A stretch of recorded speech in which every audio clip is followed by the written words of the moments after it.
नमस्कार। कैसे हैं आप? आज सुबह ही एक ऐसी हृदय विदारक घटना सुनाई पड़ी जिस पे भरोसा ही नहीं हो रहा था कानों पे।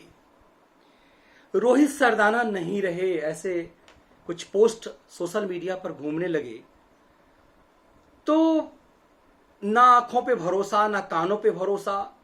तो सबसे तेज चैनल जिसके लिए रोहित काम कर रहे थे उसे ऑन किया तो देखा कि वहां पे तो बिल्कुल सन्नाटा है। मौत बेचा जा रहा है कोरोना का, जम करके अरविंद केजरीवाल का ऐड भी चल रहा है, न टिक्कर है न कोई।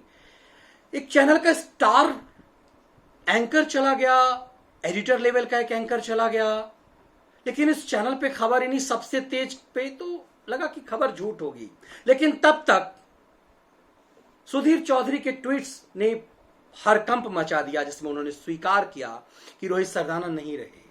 कल तक रोहित ठीक ठाक ही थे, कोरोना से लड़ रहे थे, कुछ दिनों से ऑफिस नहीं जा रहे थे, लेकिन वायदा कर रहे थे अपने साथियों से कि वो 2 मई को जरूर होंगे। रोहित सरदाना एक राष्ट्रवादी एंकर के रूप में सामने आए तो लोकप्रिय हो गए सोशल मीडिया पर। सबसे ज्यादा लोकप्रिय एंकरों में से एक थे।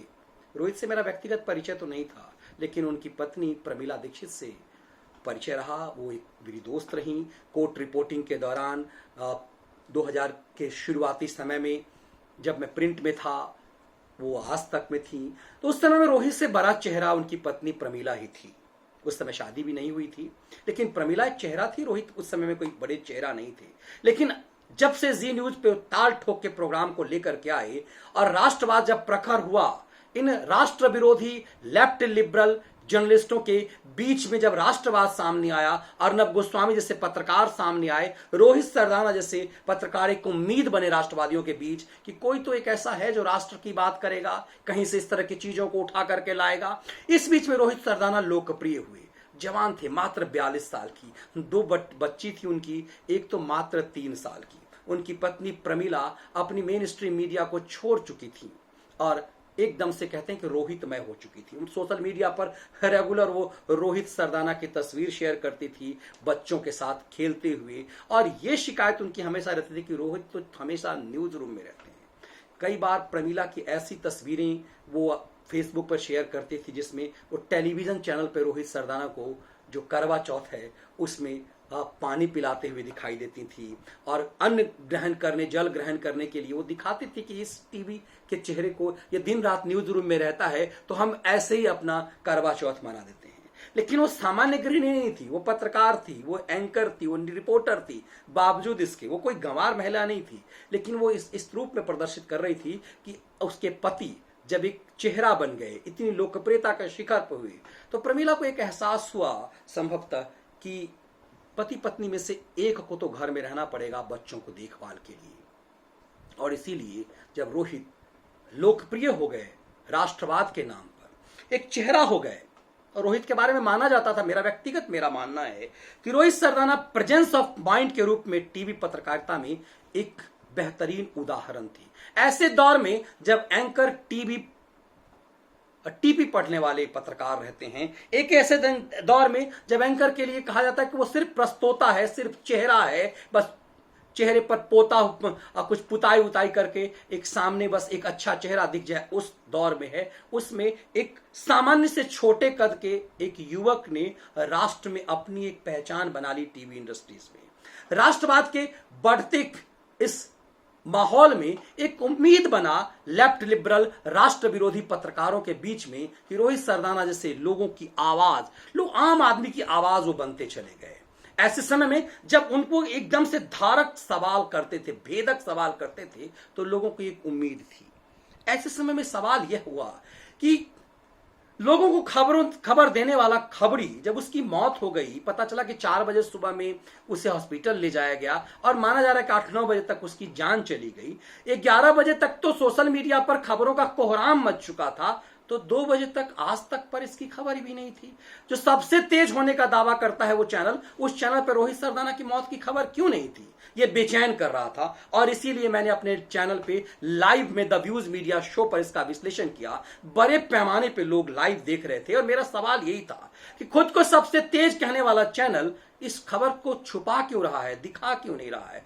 तब जब गृह मंत्री की तरफ से तमाम कई मुख्यमंत्रियों की तरफ से श्रद्धांजलि दी जाने लगी, आज तक पर कुछ ऐड चल रहे हैं पर अरविंद केजरीवाल के, कोरोना की मौत बेचे जा रहे हैं। ये क्या है?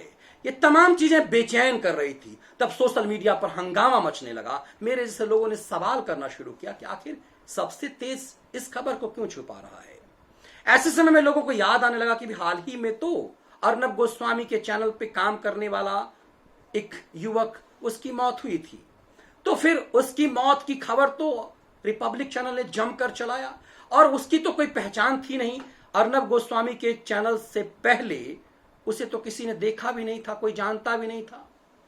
तो फिर ऐसा कैसे हुआ कि एक एंकर इस कदर लोकप्रिय हो गया कि सोशल मीडिया पर भी जब अर्नब गोस्वामी ने खुद आकर के अपने विकास शर्मा के बारे में श्रद्धांजलि दी, विकास शर्मा को लेकर के कई शो कर डाले।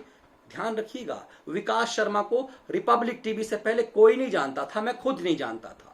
विकास शर्मा से की प्रसिद्धि को लेकर के कुछ लोगों ने उससे अपना नाम जोड़ लिया और बताना शुरू किया, ये विकास मेरे साथ काम करता था। गरीब बैकग्राउंड से आने वाले विकास ने रिपब्लिक पर अपनी पहचान बनाई, और जब उसी कोरोना से उसकी मौत हुई, एकाएक उसकी मौत हुई, वो पारिवारिक सदमे में था, पत्नी के साथ उसके रिलेशन अच्छे नहीं थे, कई चीजें सामने आई। तो विकास शर्मा की मौत की खबर जब रिपब्लिक ने पैकेज बना बनाकर दिखाना शुरू किया, श्रद्धांजलि के रूप में दिखाना शुरू किया, लोगों को ये याद आने लगी, ये दिखाई देने लगा कि अर्नब गोस्वामी के चैनल पे रोहित शर्मा की मौत की खबर आने लगी। आखिर सबसे तेज चैनल जो अपनी तेजी में कई बार लंगड़ाता है और गिरता है। अभी हाल ही में 26 जनवरी को किसान आंदोलन में एक फर्जी खबर राजदीप सरदेसाई ने दिखाई, और कहा गया कि जल्दबाजी में ये हो जाता है, सबसे तेज होने के चक्कर में एफआईआर हो गई। पहली बार इस तरह की खबर पर, इस तरह के फेक न्यूज पर एफआईआर होती है। तो क्या आज तक को लगता था कि ये फेक न्यूज है, इससे बच रही थी? सबसे तेज अपनी खबरी की खबर दिखाने में इतना लेट क्यों हो गया? इस खबर को क्यों छुपाता रहा? ये सवाल उठेगा। बाद में भले ही भावुकता से उसके एंकर स्क्रीन पर रोते रहे, फूट फूट कर रोते रहे, लेकिन सवाल यह होगा कि उसी से 5 मिनट पहले वही एंकर खबर पढ़ रहा था और उसे लग रहा था कि इस बात की कोई खबर ही नहीं है। तो फिर सवाल तो जरूर उठेगा कि आखिर इस आंसू में क्या थे।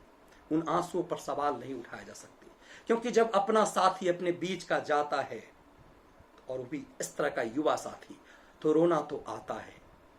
लेकिन क्या इस रोने में भी बाजार है? सवाल यह है कि खबरी की मौत इतनी देर बाद उसी के चैनल पे खबर क्यों बनी? बाद में तो खूब जमकर खबर बनी, लेकिन ब्रेकिंग न्यूज के इस दौर में कम से कम टिककर तब तक नहीं जब तक सोशल मीडिया ने कोहराम नहीं मचाया। क्या सोशल मीडिया पर रोहित की मौत को लेकर के यदि कोहराम नहीं होता, इस तरह से लोग नहीं रो रहे होते? क्या सोशल मीडिया ने इस खबर को बनाया? क्या इस बदले दौर में social media main stream media को हैंडल कर रहा है? इसीलिए मैंने इन्हीं पीड़ाओं से जूझते हुए किताब पत्रकारिता का काला अध्याय लिखा। कल छप करके आ गया है ये, और आप यकीन मानिए ये 4.5 साल की मेरी तपस्या है जो पत्रकारिता के इस ढोंग का खुलासा करता है कि साख के पेशे का सच क्या है। 20 साल की पूरी कहानी भारतीय राजनीति के चरित्र को दिखाता है कि पत्रकारिता और भारतीय राजनीति की हमजोली कैसी रही। रोहित सरदाना की मौत ने एक बार फिर पत्रकारिता के कालिक चेहरे को सामने रखा है कि जो चैनल सबसे तेज होने का दावा करता है, उस पर खबरें इतनी फिसल कर क्यों आई? क्या यही पत्रकारिता का काला चेहरा है? ये समझने की जरूरत है कि दुनिया को खबर देने वाला खबरी खबर क्यों नहीं रहा, और खबर तब क्यों बना जब सोशल मीडिया पर कोहराम मचा। ये समझना होगा। कुछ हरे टिड्डे, कुछ इस तरह के लोग इस रोहित के मौत पर भी जश्न मना रहे हैं, लेकिन ये समझना होगा कि क्यों रोहित जैसा पत्रकार विगत कुछ सालों में स्टार बन गया, जिसके लिए प्रधानमंत्री ने संवेदना व्यक्त की, राष्ट्रपति ने संवेदना व्यक्त की, गृह मंत्री ने, तमाम राज्यों के मुख्यमंत्रियों ने। यही रोहित होने का मतलब है, राष्ट्रवाद का प्रणेता होने का मतलब है। इस बदले दौर में जब राष्ट्रवाद पत्रकारिता के लिए कोई मायने नहीं रखता, इस बदले दौर में एक फर्क पड़ा है कि राष्ट्रवादी पत्रकारों की मुखरता को लोग सम्मान करने लगे हैं, और उसके जाने पर लोग फूट फूट कर रो रहे हैं।